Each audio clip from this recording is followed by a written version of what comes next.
দীঘায় মৎস্য দপ্তরের উদ্যোগে বৃহৎ সচেতনতা শিবির। সমুদ্রগামী মৎস্যজীবীদের নিরাপত্তায় সরকারের বড় পদক্ষেপ। উপকূলবর্তী এলাকার সমুদ্রগামী মৎস্যজীবীদের নিরাপত্তা আরও জোরদার করতে এবং সামুদ্রিক নিরাপত্তা সম্পর্কে সচেতনতা বৃদ্ধির লক্ষ্যে পশ্চিমবঙ্গ সরকারের মৎস্য জলজ প্রাণী বিকাশ, জলজ সম্পদ ও মৎস্য দপ্তরের উদ্যোগে সমুদ্র সৈকত নগরী দীঘায় অনুষ্ঠিত হলো এক বৃহৎ সচেতনতামূলক কর্মসূচি। বুধবার দীঘা শঙ্করপুর উন্নয়ন পর্ষদের সভাকক্ষে আয়োজিত এই কর্মসূচিতে বিপুল সংখ্যক মৎস্যজীবী, ট্রলার মালিক, মৎস্যজীবী সংগঠনের প্রতিনিধি সহ প্রশাসনের বিভিন্ন স্তরের আধিকারিকরা উপস্থিত ছিলেন। এই গুরুত্বপূর্ণ কর্মসূচিতে উপস্থিত ছিলেন মৎস্য দপ্তরের স্বাধীন দায়িত্বপ্রাপ্ত মন্ত্রী রাজেশ মাহাতো, পূর্ব মেদিনীপুর জেলা পরিষদের সভাধিপতি বামদেব গুচ্ছাইত, এগরার বিধায়ক দিব্যেন্দু অধিকারী, রামনগরের বিধায়ক চন্দ্রশেখর মণ্ডল, খেজুরির বিধায়ক সুব্রত পাইক, উত্তর কাথের বিধায়ক সুমিতা সিনহা, মৎস্য দপ্তরের সচিব শুভাঞ্জন দাস, এডিজি ও আইজিপি হরিকিশোর কুসুমাকার, আইজি অর্ণব ঘোষ, পূর্ব মেদিনীপুর জেলার অতিরিক্ত পুলিশ সুপার শ্যামল মণ্ডল, জেলা পরিষদের মৎস্য কর্মাধ্যক্ষ তরুণ কুমার জানা, রামনগরের প্রাক্তন বিধায়ক স্বদেশ রঞ্জন নায়ক সহ মৎস্য দপ্তর, উপকূল নিরাপত্তা বাহিনী এবং জেলা প্রশাসনের একাধিক উচ্চপদস্থ আধিকারিক। এছাড়াও দীঘা ও শঙ্করপুর এলাকার মৎস্যজীবী সংগঠনের প্রতিনিধিরা, ট্রলার মালিক, স্থানীয় জনপ্রতিনিধি এবং সংশ্লিষ্ট থানার পুলিশ আধিকারিকরা উপস্থিত ছিলেন। অনুষ্ঠানে মূলত সমুদ্রগামী মৎস্যজীবীদের নিরাপত্তাকে সর্বোচ্চ গুরুত্ব দিয়ে একাধিক গুরুত্বপূর্ণ বিষয় তুলে ধরা হয়। বিশেষজ্ঞরা জানান, সমুদ্রে মাছ ধরতে যাওয়ার আগে আবহাওয়ার পূর্বাভাস জানা, ট্রলারে পর্যাপ্ত জীবন রক্ষাকারী সরঞ্জাম রাখা, ভিএইচএফ সেট ও অন্যান্য যোগাযোগ ব্যবস্থা সচল রাখা, সরকারি নির্দেশিকা মেনে চলা এবং প্রতিকূল আবহাওয়ার সময়ে সমুদ্রে না যাওয়ার মতো বিষয়গুলি কঠোরভাবে অনুসরণ করা অত্যন্ত জরুরি। এছাড়াও ঘূর্ণিঝড়, নিম্নচাপ বা সমুদ্রের আকস্মিক দুর্যোগের সময় কিভাবে দ্রুত নিরাপদ স্থানে ফিরে আসতে হবে, কিভাবে উদ্ধারকারী সংস্থার সঙ্গে যোগাযোগ রাখতে হবে এবং জরুরি পরিস্থিতিতে কি ধরনের পদক্ষেপ গ্রহণ করতে হবে সে বিষয়েও বিস্তারিত আলোচনা করা হয়। মৎস্যজীবীদের হাতে কলমে বিভিন্ন নিরাপত্তা সরঞ্জামের ব্যবহার সম্পর্কেও ধারণা দেওয়া হয়। কর্মসূচিতে সরকারের পক্ষ থেকে মৎস্যজীবীদের জন্য চালু থাকা বিভিন্ন কল্যাণমূলক প্রকল্প, দুর্ঘটনা বীমা, আর্থিক সহায়তা, উদ্ধার পরিষেবা এবং আধুনিক প্রযুক্তির মাধ্যমে নিরাপদে মাছ ধরার সুবিধা সম্পর্কেও বিস্তারিত তথ্য তুলে ধরা হয়।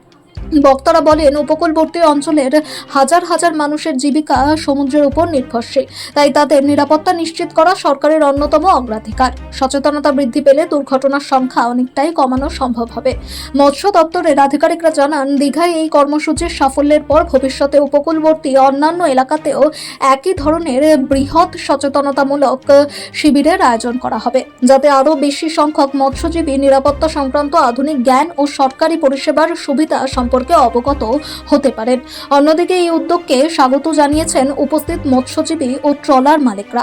তাদের বক্তব্য, সমুদ্রে প্রতিনিয়ত নানা ধরনের ঝুঁকি নিয়ে কাজ করতে হয়, তাই সরকারের এই সচেতনতামূলক উদ্যোগ তাদের নিরাপদে মাছ ধরতে, দুর্যোগের সময় সঠিক সিদ্ধান্ত নিতে এবং জরুরি পরিস্থিতির দক্ষতার সঙ্গে মোকাবিলা করতে বিশেষভাবে সহায়ক হবে।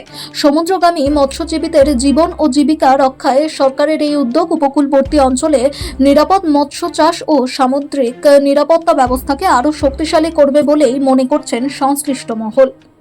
এখন একটা জিনিস আপনাদের সবাইকে ধারণা, সব জায়গায় সবাইকে বলে রাখি, যেখানে ল্যান্ডিং সেন্টার, যেখান থাকতে মৎস্যজীবীরা যাতায়াত করেন, যেখানে ল্যান্ডিং করেন, ওই জায়গায় প্রোগ্রাম করে দরকার। ফেদারগঞ্জ, নামখানা, ডায়মন্ড হারবার, কাকদ্বীপ, পেটুয়া, শৌলা, দীঘা, শঙ্কর, এসব জায়গায় প্রোগ্রাম করলে ঠিক আছে। আমরা এখানে 2-4 জন এলাম, সব মৎস্যজীবী আসবে না, তারা জানবে কি আমরা গিয়ে কে কতজনকে বলবো। অতএব আমার যে প্রস্তাব, এই জিনিসটা প্রত্যেকটি সেন্টারে, ফেদারগঞ্জ টু দীঘা, এটা যেন প্রত্যেকটি ল্যান্ডিং সেন্টারে করা হয়, এটা হচ্ছে কথা। আগামী দিনে কি মৎস্যজীবীরা কি সচেতন হবে বলে মনে করছে? সচেতন হবে, নিশ্চয়ই হবে, সচেতন হয়েছে, হবে। এবং যেটা আজকে দেখানো হবে, অলরেডি আমরা association, West Bengal association, all India association already চালু করে দিয়েছে। নিশ্চয়ই উপকার, প্রত্যেকটি সচেতনতা শিবিরের মূল্যবানই হয়। আমরা মানুষের স্বার্থেই এগুলো করা হয়। বিশেষ করে যে নতুন প্রযুক্তিগুলো এসেছে তার প্রশিক্ষণ দেওয়ার মতো ব্যবস্থা এখনও আমাদের সম্পূর্ণ হয়ে ওঠেনি, আংশিকভাবে হয়েছে। তো এটাকে এইভাবে সচেতনতার মধ্যে প্রশিক্ষিত করে আমরা মৎস্যজীবীদের যদি সব রকমের প্রশিক্ষণ দিতে পারি, তাহলে আগামী দিনে আমাদের এই যে লাইফ রিস্ক ফ্যাক্টরগুলো এগুলো অনেকটা কমে যাবে। এই নতুন প্রযুক্তির ব্যবহার সব মানে যারা মৎস্যজীবীরা সমুদ্রে যায় তাদের অনেকের ক্ষেত্রেই তো বোঝা কঠিন বা ব্যবহার করাও কঠিন। হ্যাঁ। এই ব্যাপারে কি সঠিক প্রশিক্ষণ চলছে? হ্যাঁ, প্রশিক্ষণ শুরু হয়েছে, বললাম না সবেমাত্র শুরু হয়েছে, এবছরই ইনস্ট্রুমেন্টগুলো ইনস্টল হয়েছে। তার মধ্যে দেখা যাচ্ছে যে আজকে তো ডেটা এক্ষুনি দেখলেন যে 400-450 মতো অ্যাক্টিভ হয়ে আছে, আবার হয়তো কোনোটা খারাপ হয়ে আছে, কোনোটা ত্রুটিপূর্ণ রয়েছে, কোনোটা ঠিকমতো ডেভেলপ হয়নি, কোনোটা কমিউনিকেশন হয়নি, এভাবেই রয়েছে। এখানে তো প্রায় 1000-এর ওপর লাগানো হয়েছে, তো দেখা যাচ্ছে যে 50% এই মুহূর্তে অ্যাক্টিভ আছে, হয়তো অনেকে বন্ধ করে রেখেছে, ডিসকানেক্ট হয়ে যাচ্ছে। আর সর্বোপরি কী হয়েছে, জিনিসটার এখনও 100% ডেভেলপ হয়নি যে এটা কোনো রকমের এটা ফেলিওর হবে না।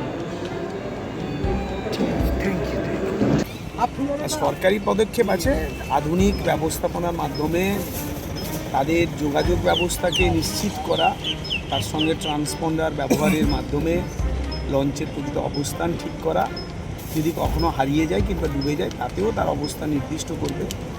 মাননীয় মুখ্যমন্ত্রী শুভেন্দু অধিকারী মহোদয় নির্দেশ দিয়েছেন যে যে সমস্ত দূরভাষ সিস্টেম আছে, যেমন